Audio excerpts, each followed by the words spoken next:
Doutrina Espírita, boa tarde a todos. Que para um sábado de carnaval estamos cheios, né? Coisa boa. Enfim, quem vai fazer a exposição de hoje é a nossa amiga Patrícia, e o tema é a luz do dever, caminho para a maturidade. E antes de passar a palavra para ela, lembrar que em março as aulas retornam, e com o retorno das aulas, nós temos aulas nas quartas-feiras à tarde, às 14 horas, também temos aulas nas quintas-feiras à noite, às 20 horas, só que nas quintas-feiras, a partir de março, também começa às 19h30 uma exposição aberta ao público, que nem essa de hoje, e depois às 20 horas tem a aula. Então, dado o recado, vou fazer a prece e eu passo a palavra para a Patrícia. Senhor Jesus, Espíritos amigos, muito obrigado pela oportunidade de estarmos reunidos em tua casa para ouvirmos palavras do Evangelho, do Espiritismo, e pedimos a inspiração da nossa palestrante da tarde, que as suas palavras toquem a nossa vida naquele ponto que cada um de nós vem buscar auxílio, vem buscar socorro, ou mesmo para aquele que está fazendo planos para um futuro. Assim, declaramos abertos os trabalhos e eu passo a palavra para a Patrícia.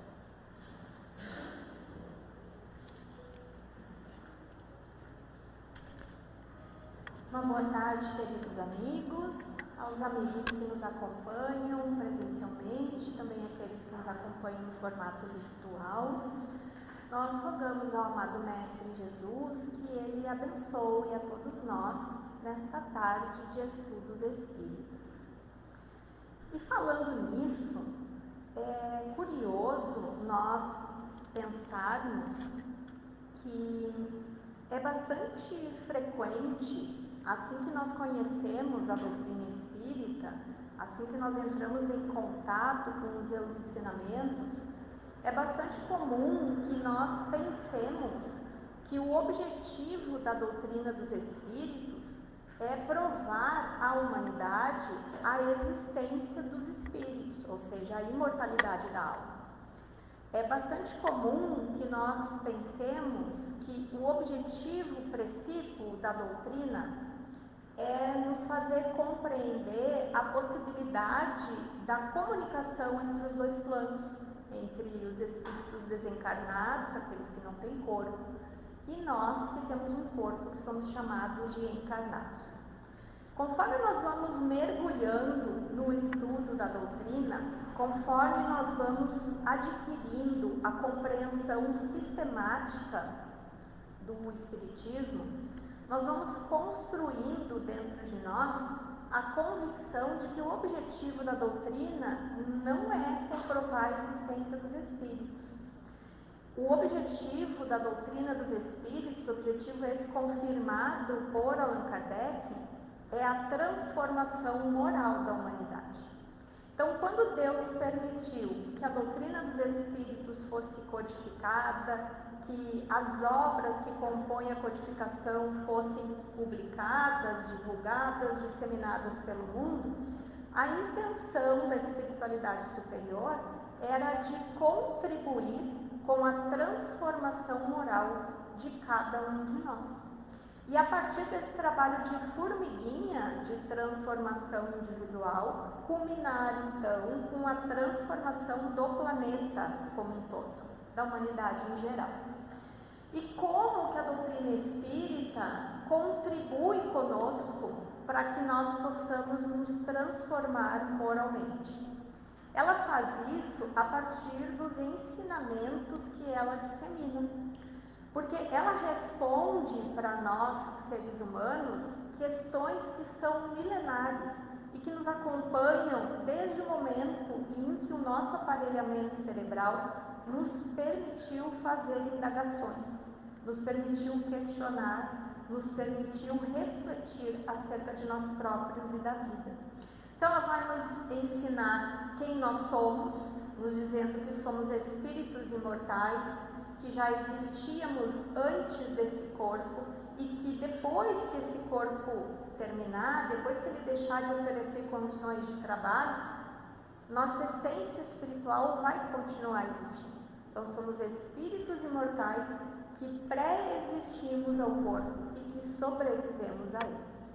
Mas mais do que isso, ela vai nos dizer que nós somos todos, indiscriminadamente todos nós, somos filhos de Deus. Fomos criados por Ele. E fomos criados por Ele com um objetivo a ser alcançado. Esse objetivo a ser alcançado é a resposta para a pergunta: para onde vamos?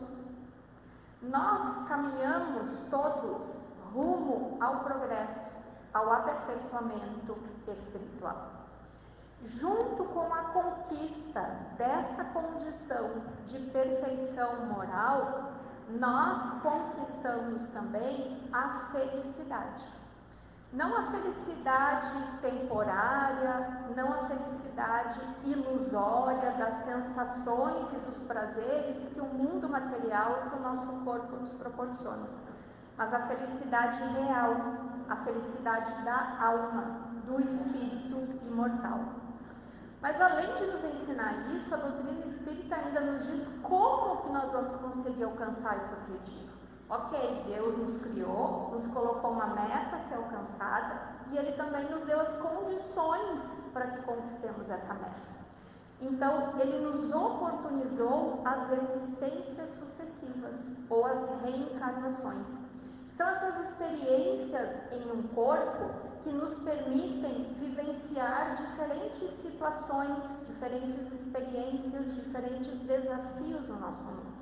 E são essas vivências, esses ensinamentos que vão construindo a cada um de nós, enquanto seres individuais e imortais que nós somos. Ocorre que essa caminhada, esse percurso para conquistar o nosso objetivo, não é uma caminhada rápida e também não é uma caminhada fácil.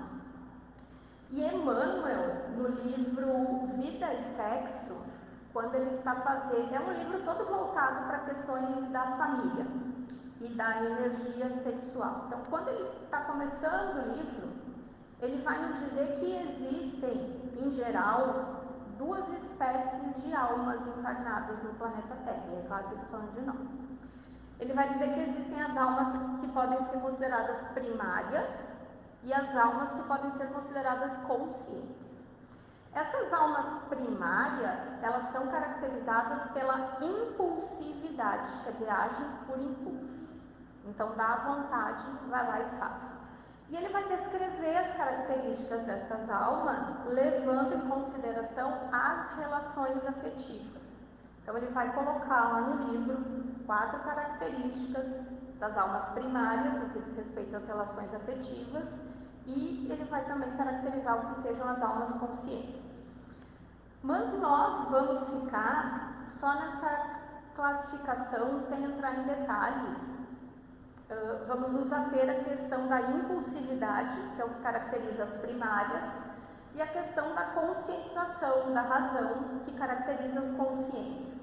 No meio dessas duas categorias que são diametralmente opostas, quer dizer, uma está de um lado, outra está do outro, existe uma imensidade de almas que se encontram em trânsito da condição de almas primárias para a condição de almas conscientes.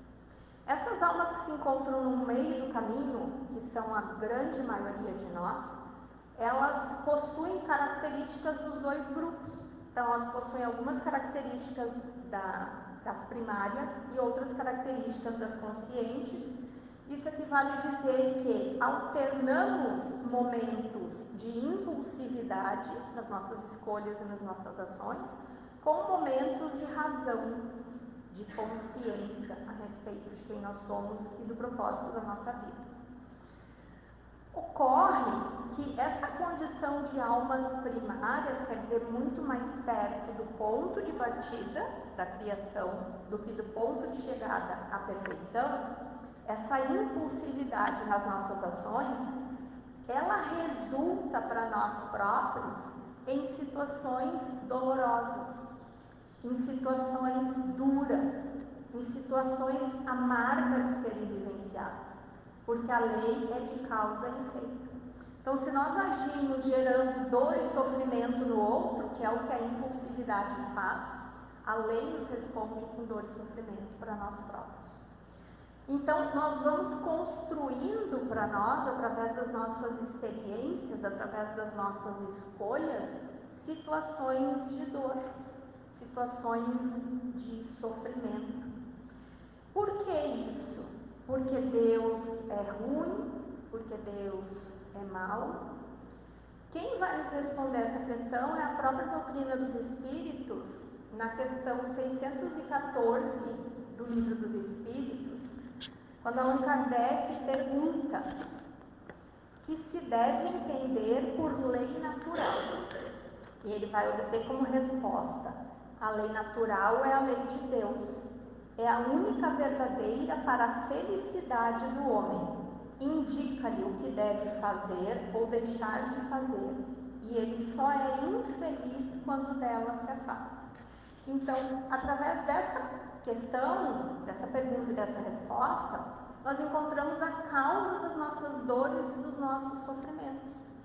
Porque tudo aquilo que é condizente com a vontade de Deus, tudo aquilo que é condizente com a lei de amor, gera para nós satisfação e felicidade. Mas sempre que nós nos afastamos do amor, sempre que nós nos afastamos da observância da lei de Deus, nós construímos para nós dor e sofrimento. Isso a doutrina espírita nos ensina. E nós vamos então vivendo assim, fazendo muitas escolhas equivocadas, permitindo que a impulsividade norteie as nossas escolhas, paute o nosso comportamento, a nossa relação com os outros. E nós vamos acumulando dores e sofrimentos. Vamos acumulando a necessidade de vivência de situações duras, de experiências amargas, frustrantes. E chega um momento na trajetória do espírito, que é imortal, em que nós cansamos disso tudo. Chega um momento na trajetória do espírito imortal em que nós dizemos: chega, deu, não aguento mais sofrer. Chega um momento no nosso percurso em que a vida nos convoca a abandonar as escolhas calcadas a partir da impulsividade.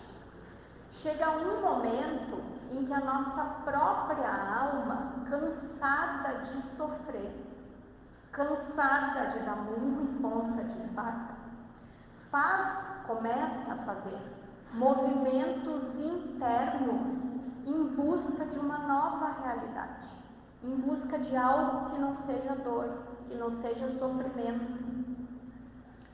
Quando nós olhamos para nós mesmos e nós não suportamos mais quem nós somos, que nós não aguentamos mais a forma como nós nos relacionamos com a vida e com os outros, chega um momento em que nós ansiamos, nós queremos, em que passa a existir dentro de nós um apelo íntimo para vivenciar, para experienciar novas realidades, condizentes com o propósito para o qual nós fomos criados, que é a perfeição.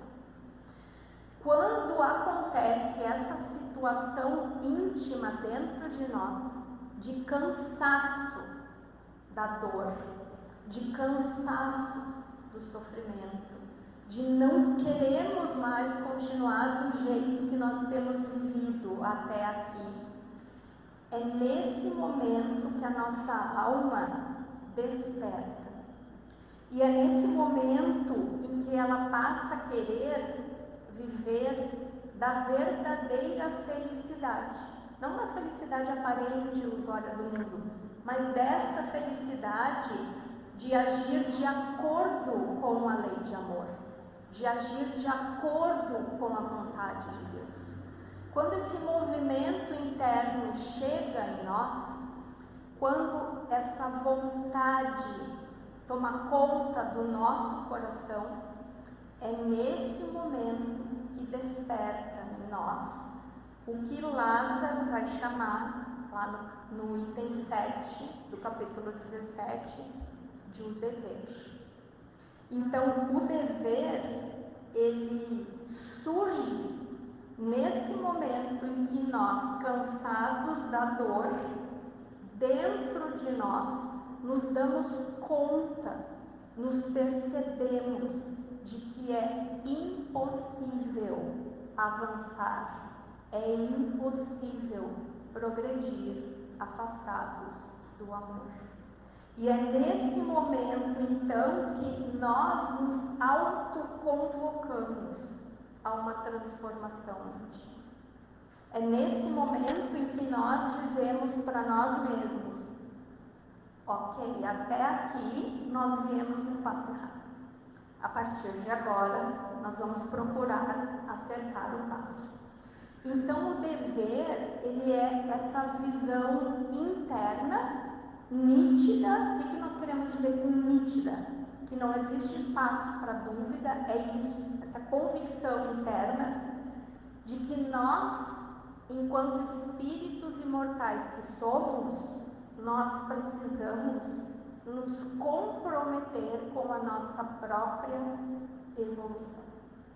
Para que só a partir daí, dessa tomada de consciência, nós vamos ter condições de trabalhar para nos libertarmos das nossas imperfeições. E a partir do momento em que existe essa tomada de consciência por nós, nós passamos então a nos esforçar por não desperdiçarmos oportunidades de aprendizado.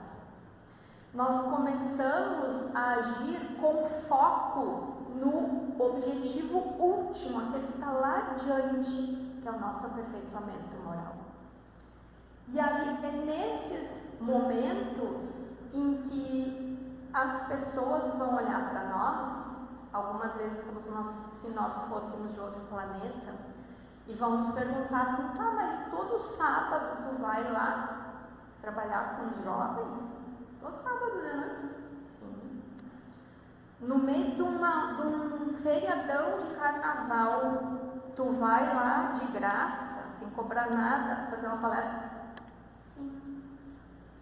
É esse despertamento que acontece dentro de nós que nos impulsiona, entre outras coisas, a virmos trabalhar no centro espírita. Mas não precisa ser aqui dentro, pode ser lá fora também, e vai ser lá fora também. Então, quem ainda, aqueles de nós que ainda não despertamos para o dever, que ainda não passamos por esse processo doloroso de entender que só existe um caminho para a conquista da felicidade, que é a perfeição moral, através da obediência à lei de amor. Então, para aqueles que ainda não entenderam isso, na verdade não entenderam ainda o verdadeiro propósito da vida. Na verdade, ainda não entenderam por que estão vivendo, o que estão fazendo nesse mundo, o que se espera que se façam. Mas esses aspectos do dever que nós acabamos de mencionar são aspectos filosóficos desse despertamento da alma. Mas do ponto de vista prático, afinal, no que consiste o dever? O dever, na verdade, ele consiste em uma obrigação assumida conosco mesmo. Então, é uma obrigação que nós firmamos conosco de agir no bem. É uma decisão nossa de pautar as nossas escolhas e as nossas ações pelo bem. é um compromisso consciente com a nossa própria evolução. E esse compromisso, ele passa necessariamente pela relação com o outro. Por isso que o ensinamento maior de Jesus era: ama teu próximo, a Deus, depois a teu próximo como a ti mesmo. Porque tornar-se consciente do objetivo pelo qual nós estamos na vida material, tornar-se consciente do objetivo pelo qual nós somos criados, significa amar a si próprio, através do esforço evolutivo. E a partir do momento que nós entendemos isso, amar o outro fica menos difícil, fica menos pesado, parece mais acessível, porque nós passamos a entender que o outro vive o mesmo processo que nós, as mesmas dificuldades que nós, e mais do que isso, está em busca do mesmo objetivo que nós também estamos. Então, como o dever se constitui em uma situação íntima, é um movimento interno, individual de cada um de nós, não adianta nós prescrevermos para o outro. Não adianta dizer: Paulo, tu tem que ir lá no centro espírita. Paulo, tu tem que ajudar as pessoas que precisam mais do que tu. Tu tem que ser tolerante, tu tem que perdoar. Não adianta dizer. Não adianta dizer, porque esse despertamento, ele acontece de dentro para fora e não é imposto de fora para dentro.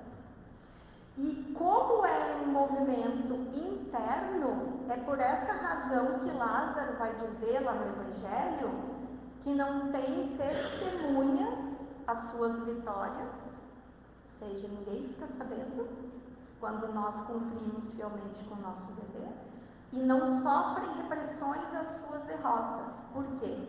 Porque é um movimento que não é publicizado, não é compartilhado. Ele vai acontecer no silêncio das nossas vidas. Ele vai acontecer nos momentos de solidão, nos momentos em que nós estivermos chorando lá embaixo do chuveiro, ou chorando agarrados no travesseiro, naqueles momentos de dor excruciante em que parece que não tem mais para onde correr, parece que não tem mais saída. É nesse momento que o dever vai aflorar. E ele está, o surgimento do dever em nós, ele está intimamente ligado ao amadurecimento espiritual. Então ele faz parte do nosso processo evolutivo, desse caminho em direção ao objetivo para o qual nós fomos criados. Mas é importante que nós saibamos que o dever, ele é uma etapa evolutiva e ele não é a finalização do nosso processo. Então nós pensamos: que bom, já conquistamos a consciência do nosso dever, não existe mais o que ser feito. Esse é o começo de um processo. Na verdade, é o que vai criar as condições para que nós efetivamente consigamos nos modificar. Nesta obra, O Ser Consciente, da benfeitora espiritual Joana de Ângeles, no capítulo 1, ela vai falar a respeito do amadurecimento enquanto um processo lento que precisa ser elaborado aos poucos, que não é passível de suprimir etapas, de pular etapas. E ela vai falar em 4 tipos de amadurecimento que vão resultar no que ela chama de amadurecimento espiritual, que é a nossa meta. Então ela vai dizer que primeiro, e esses 4 tipos de amadurecimento, eles não acontecem de forma isolada. Por exemplo, não acontece um primeiro, depois o outro, depois o outro. Pode acontecer, acontece os 4 ao mesmo tempo. Então ela vai falar no amadurecimento afetivo, quando nós superamos o afeto captativo em favor do afeto oblativo. Pode ser que troço mais difícil isso, né? Não, só o nome que é difícil. O afeto captativo é aquele que busca o amor. Então nós queremos atenção, nós queremos consideração, nós queremos que nos amem. Esse é o captativo. E nós vamos evoluir desse para o oblativo, que é o contrário. É quando, ao invés de querer receber, nós já aprendemos a doar. Então, nossa prioridade é oferecer amor, oferecer atenção, oferecer consideração. Isso faz parte do nosso amadurecimento, que ela chama de afetivo. Depois disso, ela vai falar a respeito do amadurecimento mental, em que ela vai falar a respeito da necessidade do desenvolvimento do intelecto e da razão, que podem parecer a mesma coisa, mas não são. E esse amadurecimento mental, ele está associado à nossa capacidade de discernimento, ou seja, de fazer escolhas, de compreender que existem 2 ou mais caminhos e entre esses fazer uma escolha com conhecimento de causa. Depois ela vai falar no amadurecimento moral, que é a questão do desenvolvimento de valores morais em nós. E por último ela vai falar a respeito do amadurecimento social, que envolve a questão da coletividade. E aí a gente pode pensar assim, viver em grupo. Não é só viver em grupo. É o desenvolvimento da consciência coletiva. Aquela de que se eu estou prejudicando um ser vivo, de alguma forma eu estou prejudicando o todo. Se eu não faço a parte que me compete, enquanto cidadã do universo, eu não estou prejudicando apenas a mim, mas estou prejudicando a uma coletividade inteira. É esse tipo de amadurecimento que é o social. E o dever, ele na verdade, ele vai impulsionar em nós cada uma dessas etapas de amadurecimento. Ele vai contribuir para que nós tenhamos condições de desenvolver, de acelerar essas fases ou esses aspectos do desenvolvimento, que são o que ela chama de amadurecimento espiritual, o conjunto desses 4. Mais do que isso, nós precisamos dizer que o dever, segundo Lázaro, lá no Evangelho, ele vai dizer que o dever é uma bravura da alma. Por que será que ele diz isso? Que o dever é uma bravura da alma. Essa mensagem parece tão simples, mas ela é tão difícil. Ela exige tanto esforço de nós, de compreensão. Por que ele vai dizer que o dever é uma bravura da alma? Porque é preciso coragem para olhar de frente para nós e enfrentar as nossas próprias imperfeições. É preciso despir-se do orgulho, despir-se da vaidade, olhar-se no espelho e reconhecer: tu é danada, amiga. É preciso coragem para isso. Por que mais que é uma bravura? Porque depois que nós conseguimos fazer isso, é necessário coragem para sustentar a nossa opção pela mudança. Ok, nós entendemos que nós somos espíritos imortais, que o nosso verdadeiro objetivo é o aperfeiçoamento espiritual, que nós precisamos aprender a abrir mão das satisfações imediatas que o corpo nos proporciona. Ok, já entendemos isso. Vamos agir de acordo. Mais do que compreender, é preciso sustentar a opção pela mudança. E também é uma bravura da alma, por quê? Porque ele envolve escolha, ele envolve um esforço em nós para opor a nossa vontade à tentação que o mundo exerce sobre nós. Então, nós viemos funcionando de uma maneira até então, como se só o que existisse fosse a matéria, como se só o que importasse fosse o corpo e as questões materiais. Daqui a pouco nós nos damos conta que não é isso o mais importante. E aí nós vamos precisar fazer uso do nosso livre-arbítrio para quando se apresentarem as situações em que nós vamos precisar fazer uma escolha entre a matéria e o espírito, nós tenhamos forças e coragem para escolher pela nossa alma, que é imortal, e não pelo nosso corpo, que é transitório. E como se trata desse movimento íntimo, só nós próprios podemos avaliar quantas anos. A questão do dever em nós. Se ele já despertou ou não, e se ele despertou, o que nós fazemos com ele? Se nós damos ouvido para ele ou não. E nessa altura das nossas reflexões, e já encaminhando para o nosso final, nós podemos nos questionar, mas se o dever é um despertar íntimo, individual, e ao mesmo tempo ele é uma consequência do aprendizado proporcionado pela dor e pelo sofrimento, qual a utilidade, então, de eu ir na casa espírita? Estudar, fazer palestra, fazer trabalho assistencial? Para quê?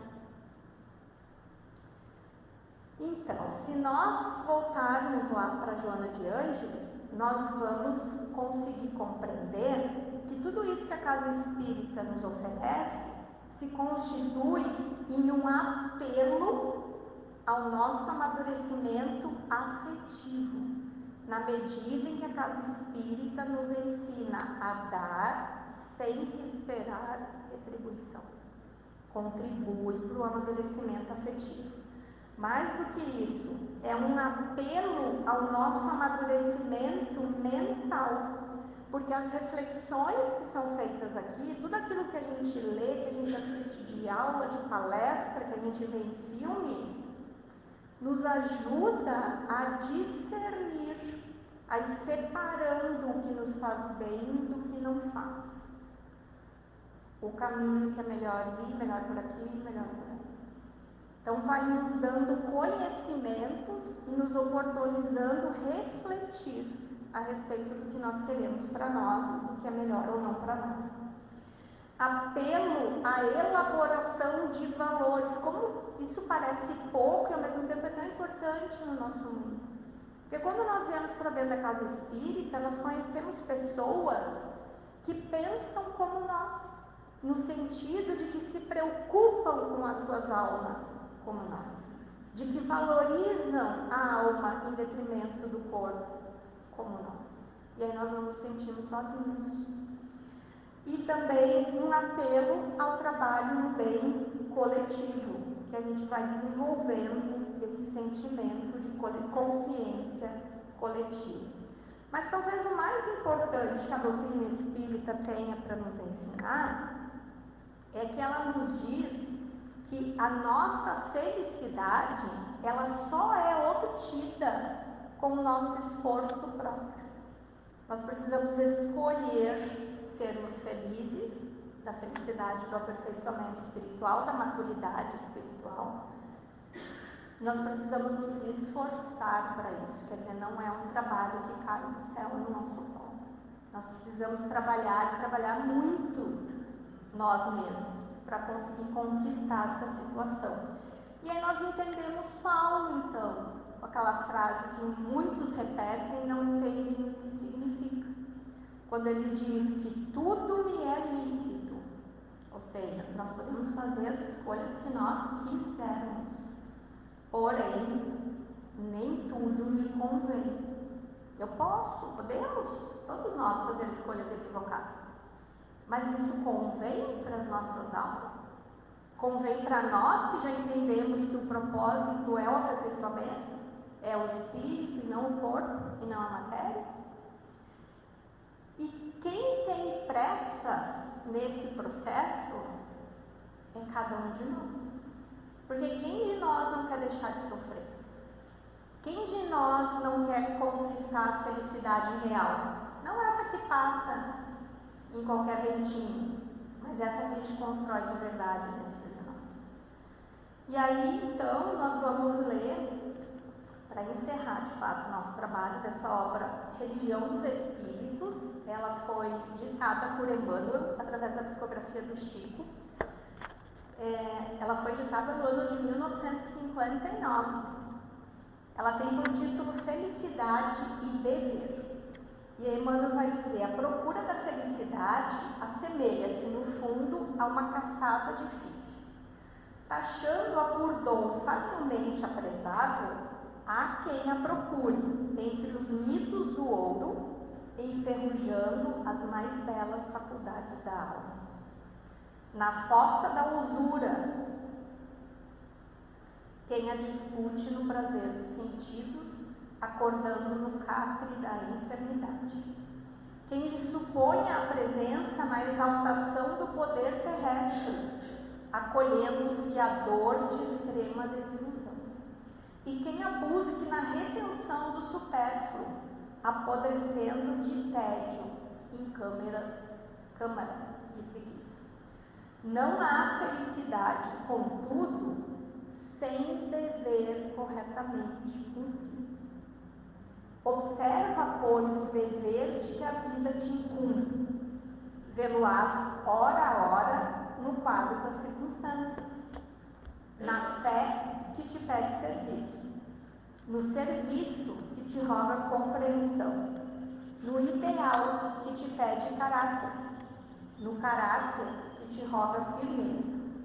No exemplo que te pede disciplina, na disciplina que te roga humildade.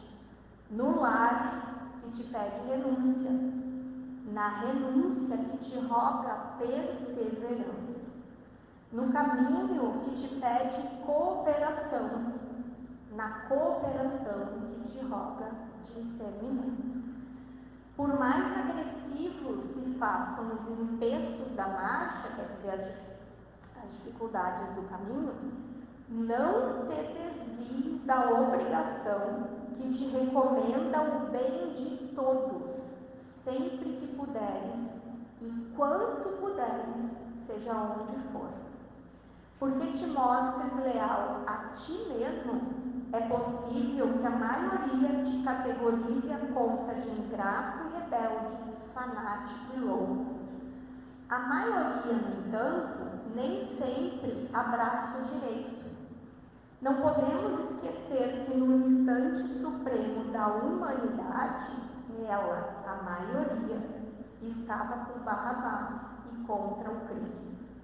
Cumpre assim o teu dever, e tomando na terra somente o necessário à própria manutenção, de modo a que te não apropries da felicidade dos outros, estarás atingindo a verdadeira felicidade, que fulge sempre como bênção de Deus, na consciência tranquila. Que Jesus nos ajude a trilhar essa caminhada.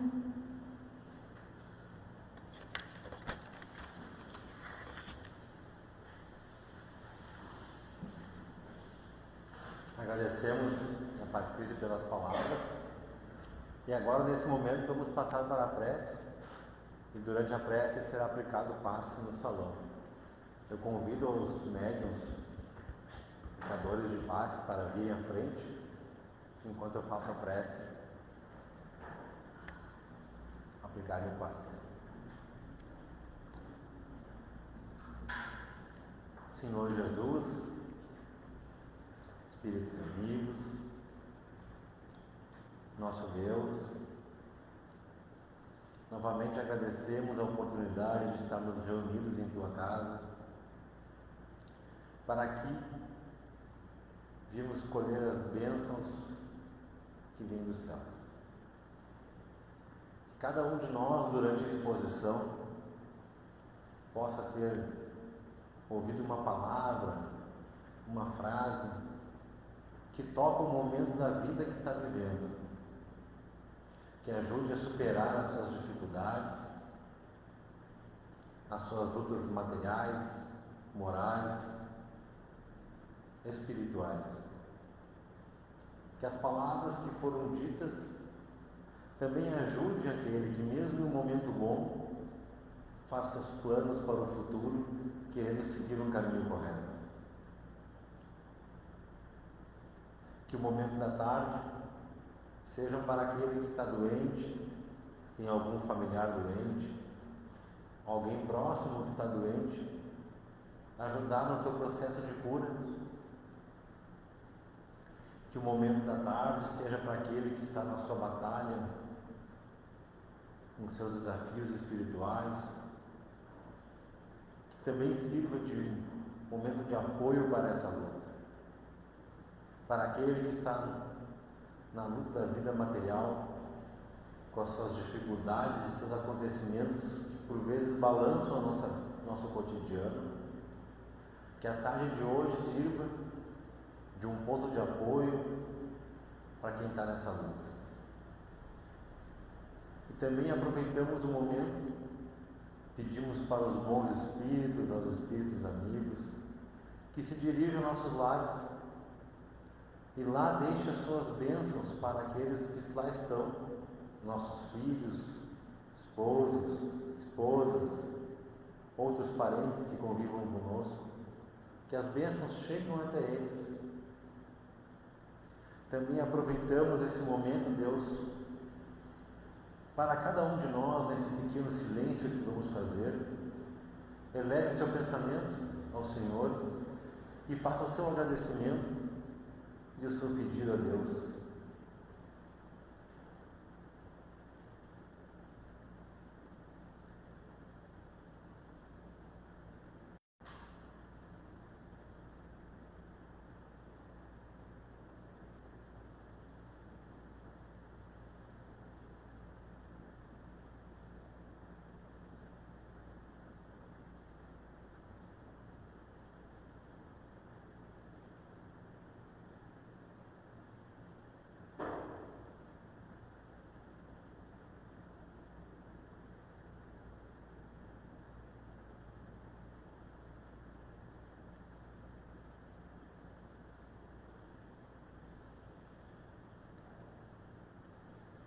Assim, meus amigos, para finalizar a prece, novamente agradecemos ao Senhor a oportunidade de estarmos reunidos em uma de suas casas, buscando as suas bênçãos.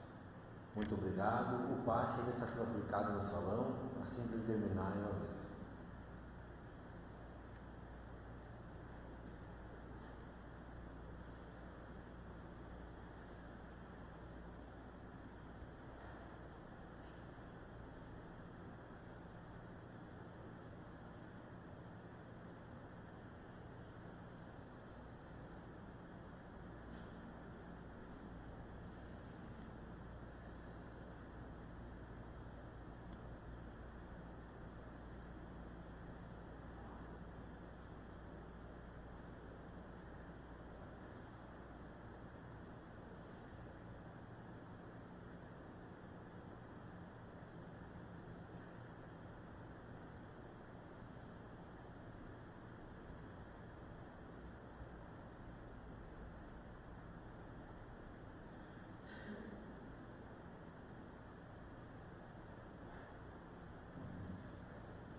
O passe já foi aplicado.